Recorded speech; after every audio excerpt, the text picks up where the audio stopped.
大家好，我係民主黨前立法局議員李永達，亦都係前嘅支聯會常委。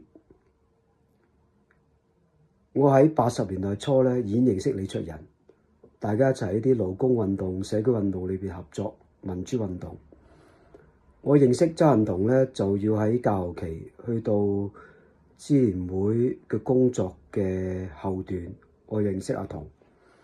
但佢兩個都有一個好重要嘅特點，就係真正係肯為民主運動犧牲嘅朋友。佢哋喺支聯會工作裏邊係非常之一往無懼。佢明知道講法公佈之後佢哋係會有危險嘅。但佢兩位仍然係不畏強權，亦都能夠繼續秉承8·9民運嘅工作。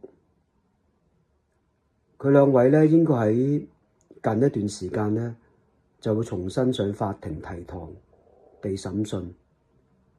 我希望大家能夠關注呢個審訊事件，同埋用你自己認為合適嘅方法支持佢哋。多謝大家。